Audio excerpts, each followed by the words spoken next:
Com que tu fixa't 5 o 6 cases així i 5 o 6 cases allà, en queda cap. A part del canal, que era un caserí això, era un veïnat. I així nosaltres, la barranca de Pepe el Sego, el d'Elies i el de Burella. Allà no hi ha res. És que és gros. Que te deixes això, que és propi teu, i que te'n vagis allà a pagar un alquiler, perquè no te donen prou diners per pagar. I ells ho saben massa i tot, però quan més roben necessiten ells. Això com s'explica? Va, dóna'm tu una explicació, tu, dóna'm-la. Soy Anaís Florín y vamos a dar un paseíto por mis archivos. Yo soy artista visual y soy bastante caótica, así que lo que vais a ver no es para nada el reflejo de la realidad, porque he hecho un poco de trampa y he de decir que he reordenado un poquito los discos duros, que ha sido como un poco medio tarea de confinamiento y bueno, y para esto, para que tenga un poco de sentido. Entonces, estos son mis discos duros externos que tienen nombres de señores. Entonces, os voy a enseñar sobre todo lo que tengo aquí en Gregorio, que es como lo más reciente. Y bueno, yo me dedico, por un lado, a la fotografía y por otro lado, a prácticas artísticas colaborativas, a menudo en el campo entre la práctica artística y la práctica militante, y bueno, trabajo mucho vinculada a la defensa del territorio. Entonces os voy a enseñar un poco proyectos a partir del 2017 como para entrar en materia. Entonces este proyecto, que se llama l'Horta no oblit ni perdó, es una cosa que empiezo en 2017, que consiste en la intervención de varias vallas publicitarias.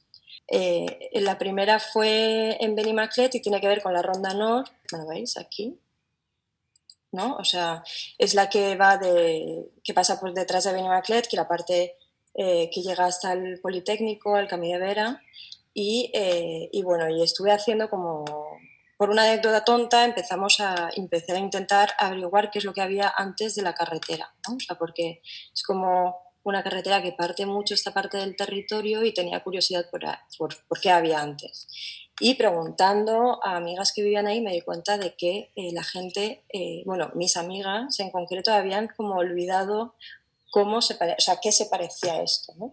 Y bueno, entonces empecé como a investigar e intentar buscar pues fotos antiguas, preguntar y bueno, siempre he tenido como mucho interés por las imágenes de archivo, es una cosa que me interesa. He comprado mucha foto antigua en el rastro y he tenido como así un poco de fetichismo, como muchas, ¿no? El archivo doméstico de otras personas y contarte así como historias raras y tal. Y entonces empecé a partir de ahí a recopilar imágenes en torno a la memoria de la huerta, que es lo que había antes de las grandes infraestructuras, ¿no?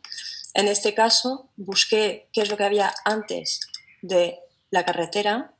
Y entonces empezó a abrirse como toda una serie de puertas de que preguntas a una persona, esta persona te dice que vayas a preguntarle a la otra y entonces dicen que hay un chico que tiene un archivo sobre la huerta de Ben y tal, y caí con el archivo de un chico que se llama Víctor, que me dio esta foto que es justo por donde pasa la carretera, ¿no? O sea, todo esto a día de hoy ya no existe.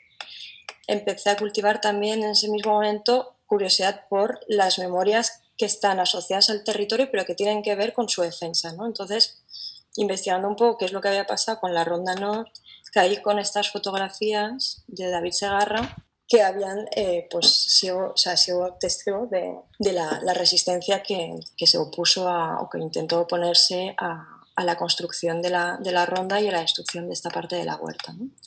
Y entonces me pareció interesante en ese momento como reubicar estas imágenes en el lugar donde habían sucedido los hechos, ¿no? O sea, había como un mitad camino entre un deseo de homenajear aquellas memorias que habían desaparecido, así como las luchas que habían vinculado a la causa, ¿no? Entonces hice estas dos intervenciones, ¿no? Que eran unas vallas que estaban justo ahí, y me parecía como interesante el decir cómo se puede utilizar un archivo como punto de partida para reactivar relatos y cómo lo puedes reubicar en otro espacio que no es un álbum de fotos, que no es una carpeta, que no es una caja, y entonces genera como otras narrativas que son súper interesantes, ¿no? Porque esto, aparte de, bueno, del impacto visual que tenía y tal, también permitió reactivar otros relatos, bueno, y también fueron imágenes que luego fueron como muy apropiadas por otros colectivos en defensa del territorio con los que no había trabajado yo en principio,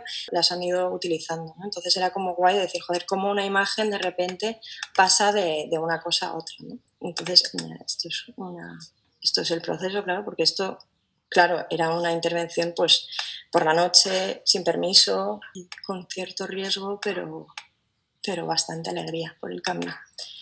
Y entonces la de Benimaclet funcionó muy bien. ¿Qué pasa con este tipo de proyectos? Que tú no encuentras la foto que usas, sino que encuentras un montón de fotos. Entonces, poco a poco, con estos proyectos, lo que fue pasando es que fui generando de una forma un poco espontánea y totalmente desordenada un archivo de fotografías ligadas a la defensa de la huerta en Valencia. Entonces, claro, porque al final te encuentras que mucha gente tiene fotos que las guarda, ¿no? O sea, personas que han militado, personas que han sido afectadas, o hay como diferentes perfiles que van guardando unas fotos que se quedan en cajas o que están en discos duros y tal, y que están como repartidas. Entonces, a partir de ahí es como que fui empezando a intentar generar un archivo global, que luego os enseñaré, que bueno, os voy a enseñar ya, ¿no? O sea, como que por un lado tengo esta historia de los proyectos, o sea, mis carpetas por proyectos, donde guardo todo lo que genero y todo lo que se genera durante el proceso, y esas carpetas dan en un momento dado lugar a varios archivos que nutren los proyectos y los proyectos nutren los archivos, ¿no? Entonces, por ejemplo, pues nada, aquí fueron varias intervenciones, ¿no? Aquí son fotos del proceso porque todas las vallas que hago, como no tengo mucho dinero para la producción, están hechas en A3s. Entonces, cada valla son como 450 A3s. Entonces, me sale súper barato. Y entonces lo que hago es que me hago como, o sea, cojo las imágenes que monto de forma digital en Photoshop y luego os busco un archivo. Y lo divido en varios paneles y esos paneles son los que divido en A3s. Entonces, por ejemplo, en archivo digital da lugar a cosas tan abstractas como...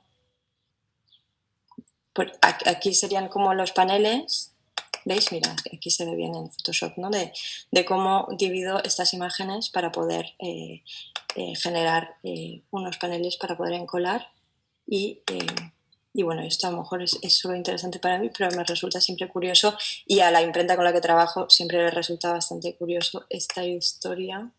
Estos son los archivos con los que trabajo, o sea, porque son paneles de 1 metro de ancho por 3 de largo, que es el ancho de la valla, ¿no? Porque son vallas de 3x8, y entonces esto es un puzzle que yo monto en el taller o en casa de cara a llegar con 10 rollos de papel y poder ponerme a encolar así a saco por la noche e intentar ir lo más rápido posible. Y entonces, pues eso, estábamos en Beni. Lo que pasó de Beni es que de ahí me fui empecé a trabajar en torno a la Valencia Sur. Entonces, el sur de Valencia y la zona de Castellar es una zona con la que empecé a trabajar un año antes, que ahora mismo estará por aquí, con gente de Castellar que estaba reivindicando las condiciones de la Valencia del Sur. Es una cosa que forma como más parte de mi vida más militante y entonces con ellos empecé como a trabajar en torno a las condiciones de la Valencia Sur, la memoria, qué es lo que había sucedido, qué pasaba más allá del Nuevo Cauce, ¿no? O sea, Castellar está justo detrás del Nuevo Cauce, a la altura de Mercavalencia. Entonces, después de Beni, lo que sucedió es que yo en paralelo llevaba un tiempo trabajando con gente en Castellar lo Liberal, que Castellar lo Liberal está...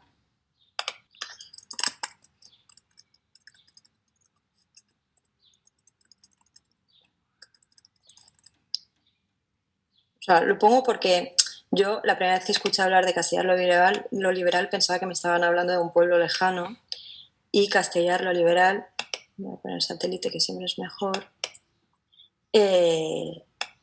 Castellar lo Liberal está aquí, ¿vale? Entonces, nosotros estamos, o sea, esto es el centro de Valencia, ¿no? O sea, la primera intervención fue aquí al lado de Benimaclet, y la segunda fue aquí, o sea, fue exactamente en realidad aquí.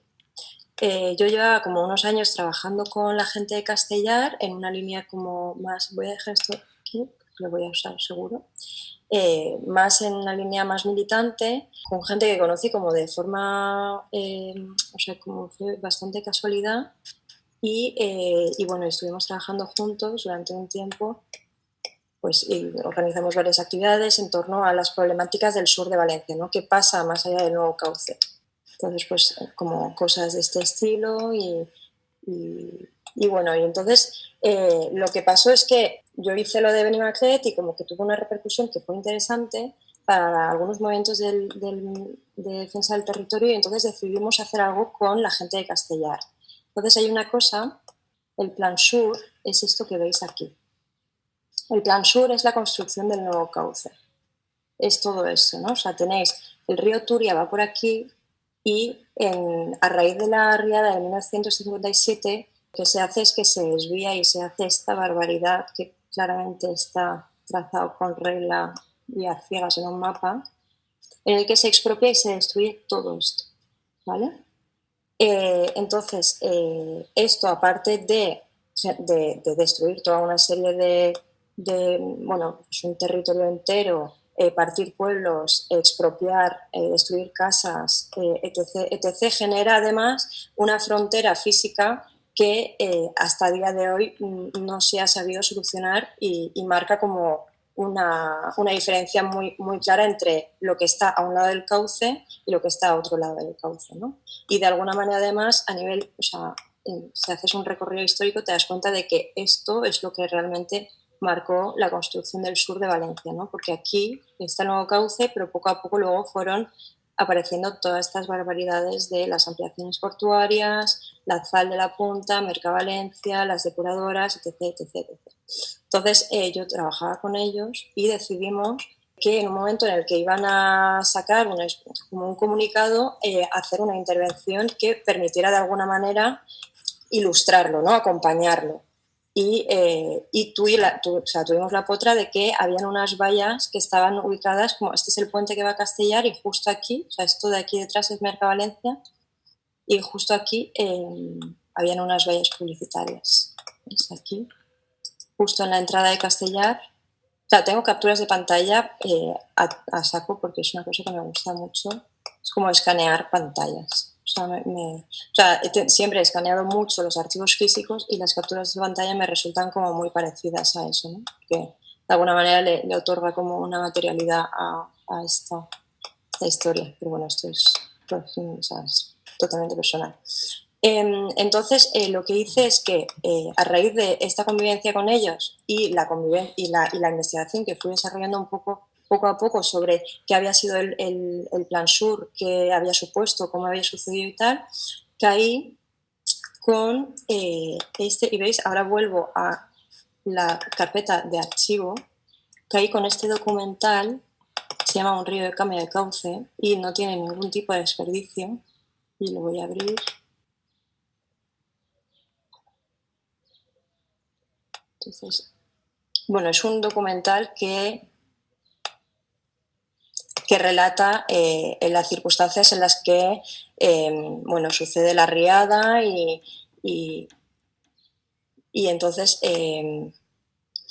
sucede la riada y todo el relato que se arma en torno a la riada, ¿no? O sea, hay que pensar que la riada tiene unas características, o sea, unas consecuencias dramáticas para la ciudad de Valencia y para parte de su periferia, y le viene muy bien al gobierno en ese momento porque se arma todo un relato en torno al drama y que permite de alguna manera transformar al gobierno central como el Salvador de Valencia, ¿no? Que va a poner una solución a todo esto que está sucediendo, ¿no? Entonces, este documental forma parte de todos los archivos que queráis encontrar, de prensa, de todo aquello que nutrió ese imaginario de hay que desviar el río de Turia para poder salvar Valencia, ¿no? Y entonces es un documental que es profundamente facha pero que tiene grandes cosas como bueno, pues toda una documentación de archivo que a día de hoy no existe, ¿no? de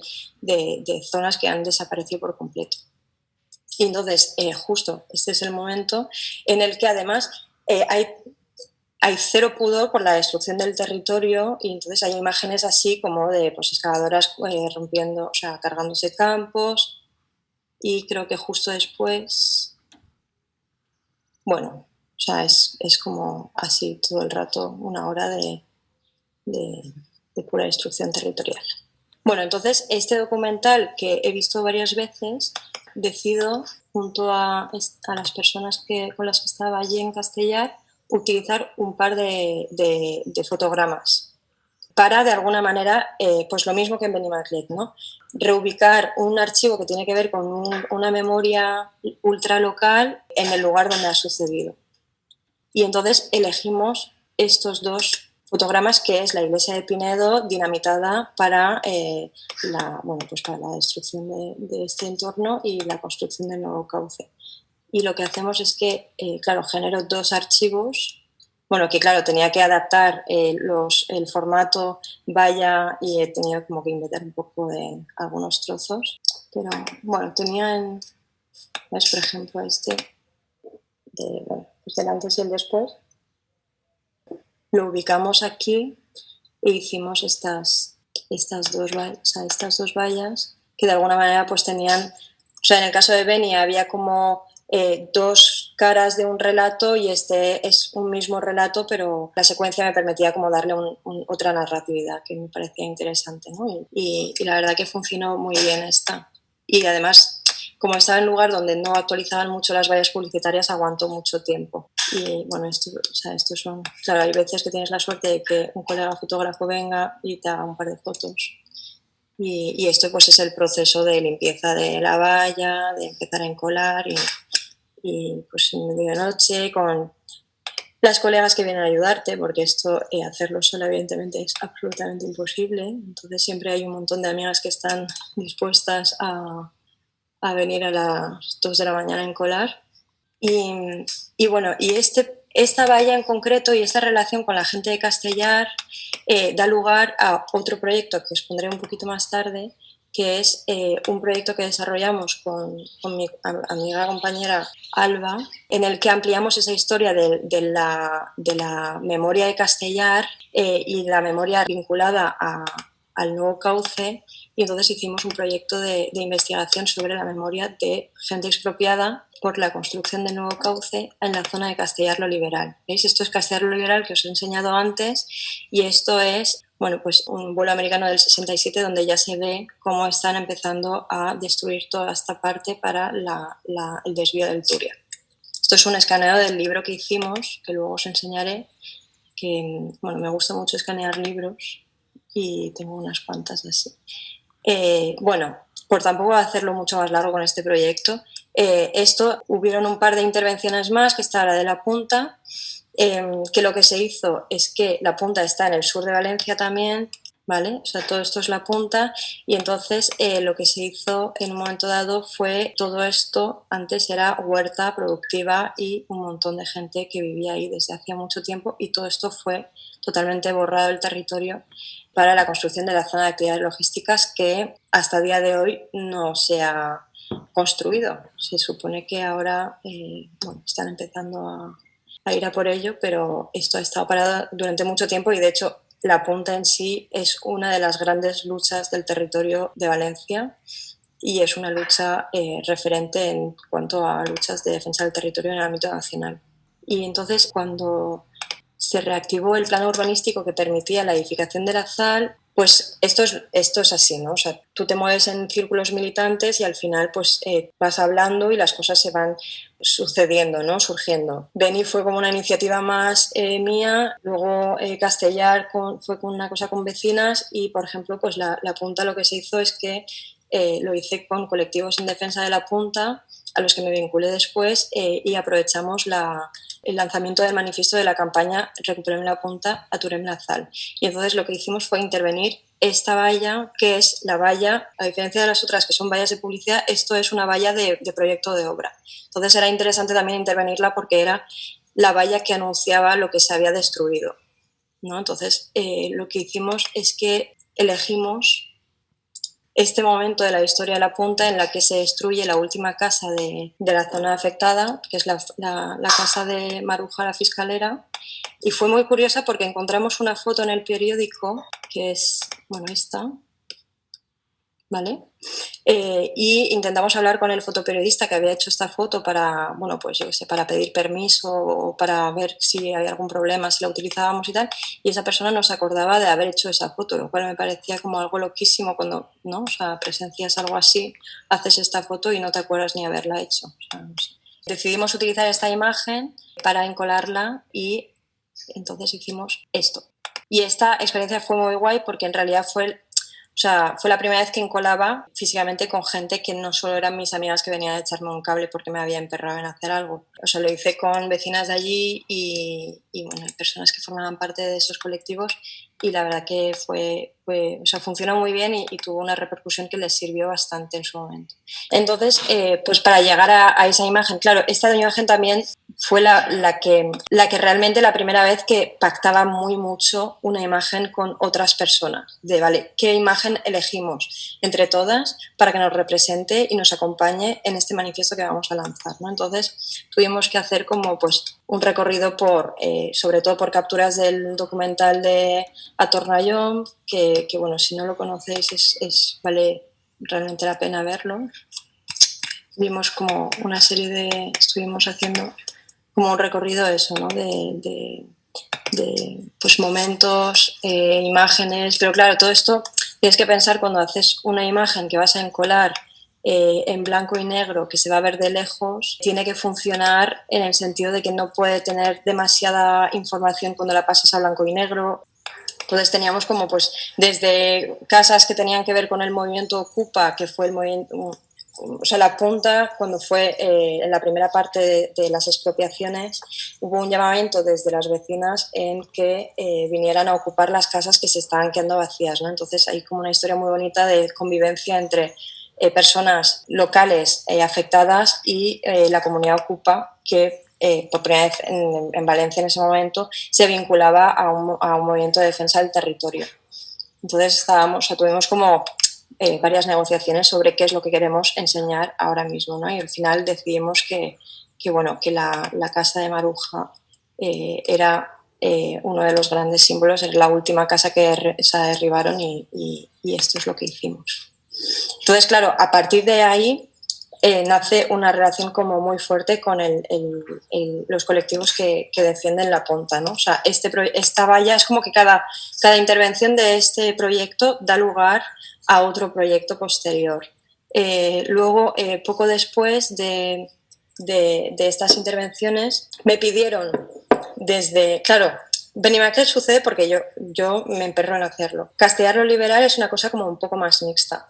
En la punta fue también una cosa mixta en el sentido de que fue un encuentro en círculos militantes. Y entonces luego Campanar, que es cuando reactivan esta historia del parque acuático bizarro que quieren montar al lado del Biopark, me contactan, que evidentemente nos conocíamos, pero me contactan para hacer otra vez una valla que tenga que ver con sacar un comunicado en contra de ese plan que se reactiva de construir un parque acuático en la huerta, ¿no?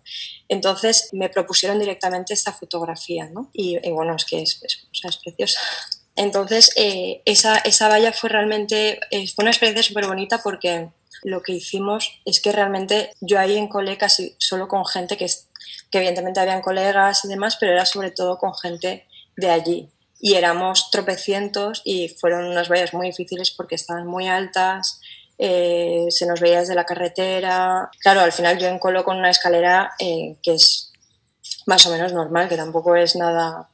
entonces fue un poco intenso, pero bueno, es una experiencia muy guay porque a día de hoy es una imagen que de vez en cuando vuelve a salir, cuando pues, hay algún comunicado en relación a este parque y ahí lo mismo, ¿no? O sea, era como reaterrizar un archivo que permite reactivar recuerdos, generar otros relatos, homenajear, denunciar, hay como toda una serie de dimensiones que se activan ahí, ¿no? En el uso del archivo como materia prima o como herramienta para hablar de otras cosas. Entonces, casi todos los proyectos que hago se van enlazando uno con otro, o sea, uno da lugar a otro proyecto, ¿no? O sea, esa primera valla que hice con Castellano Liberal dio lugar a este proyecto que, bueno, que se formó, o sea, que se formalizó en un libro, que luego os enseñó algo.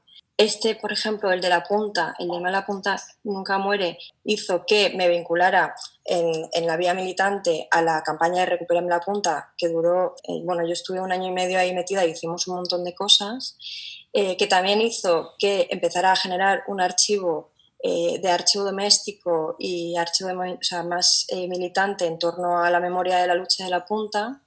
Y entonces es como que vas viendo cómo todo se va enlazando, ¿no? Y es un poco esa idea de lo que decía antes, de cómo unos proyectos generan unos archivos y unos archivos luego vuelven a generar otros proyectos, ¿no? Y está como todo conectado todo el rato. Entonces, un proyecto que me gusta mucho es este de en torno al Plan Sur que hicimos, ¿no? O sea, además pues tuvimos la posibilidad de conseguir una beca que nos permitió dedicar, o sea, llevamos ya un tiempo trabajando sobre el tema, pero luego pues pudimos como dedicarle varios meses realmente a empezar a entrevistar personas, buscar archivos, y entonces estuvimos entre el archivo, o sea, archivos oficiales, ¿no? Como son pues mapas, como este, que no sé si se va a abrir.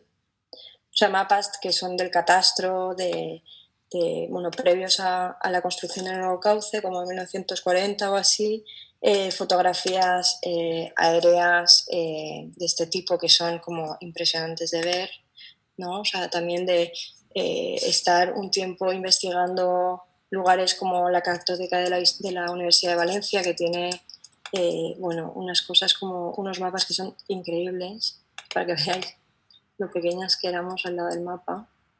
Y esto solo es como 1/3 del mapa. Y entonces estuvimos un tiempo entrevistando, intentando buscar qué es lo que había sucedido ahí, qué es lo que recordaba la gente, dónde estaban las cosas, qué había desaparecido, qué quedaba en los archivos oficiales, qué no quedaba, ¿no? Esto es un mapa que empezamos a hacer donde marcábamos las casas que la gente nos nombraba en las entrevistas. El proyecto Ara vendrán les màquines, pues como estaba diciendo un poco antes, ¿no? O sea, viene mucho antes de empezar como proyecto como tal, y bueno, y es un proyecto que se lleva desarrollando desde, o sea, bueno, que en realidad ni siquiera considero que esté terminado del todo, ¿no? Porque generamos un libro con ese proyecto, pero sí que junto a mi compañera intentamos como buscar formas de continuar activándolo, ¿no? De qué otras cosas podemos hacer con este libro. Una cosa que nos pasó es que teníamos la ilusión de que hubieran muchas fotografías disponibles para trabajar. Nos dimos cuenta de que el archivo doméstico escaseaba mucho o sea, en el contexto en el que nos movíamos, ¿no? Entonces intentamos recuperar todo lo que pudimos, pero en realidad son bastantes pocas fotos las que encontramos. Entonces, lo que hicimos es que entrevistamos a 10 personas y conforme íbamos entrevistándolas, pues íbamos intentando ver quién tenía fotografías, ¿no? de lo que iba narrando, ¿no? También lo que era interesante era que las fotografías ilustraban lo que narraban, ¿no? O sea, todo lo que existía antes, la forma de relacionarse y demás, o sea, eran un testimonio visual, pero también permitían activar recuerdos, ¿no? O sea, es como ahí también era muy interesante ver cómo el archivo no tiene por qué ser solo una materia prima para transformar, sino que además es una herramienta que permite reactivar memoria, ¿no? Entonces era como muy guay ver cómo nos iban narrando y de alguna manera iban como dando como un volumen a los mapas con los que trabajábamos también, ¿no? O sea, de repente se levantaban casas, se aparecían caminos, personas, animales y toda una serie de vivencias que estaban vinculadas a este territorio. Además era un momento también muy íntimo porque, claro, o sea, lo que vemos aquí también son sobre todo fotografías familiares, ¿no? Las madres, la mayoría de las personas que entrevistamos eran niños y niñas cuando sucedió, ¿no? Entonces son a menudo fotografías de sus familiares y que relatan sobre todo momentos como pues eso, ¿no? Celebraciones, bodas, cosas que tienen que ver con el primer círculo familiar. Entonces también era siempre un momento como muy, muy fuerte, ¿no? Ese momento del compartir y claro, y una de las cosas muy ricas de este proyecto, por ejemplo, y de este tipo esta forma de trabajar, es que también generas vínculos emocionales más allá de los proyectos, ¿no? O sea, te llevas personas por el camino cuando desarrollas un proyecto así, ¿no? O sea, hay personas con las que estábamos en contacto antes y personas con las que tuvimos contacto después del proyecto, incluso terminado el libro, la presentación y tal, vas como chequeándote, vas queriendo ampliar, quieres saber más, ¿no? Y vas conociendo a los familiares de estas personas. O sea, es una cosa como, o sea, como muy especial, ¿no? Y luego hay como además fotos como muy maravillosas de fiestas, de los niños, ¿no? O sea, es siempre una cosa muy, muy, muy, muy fuerte. O sea, lo que hicimos es que hicimos un relato coral. Os voy a enseñar solo rápidamente unas fotos del libro.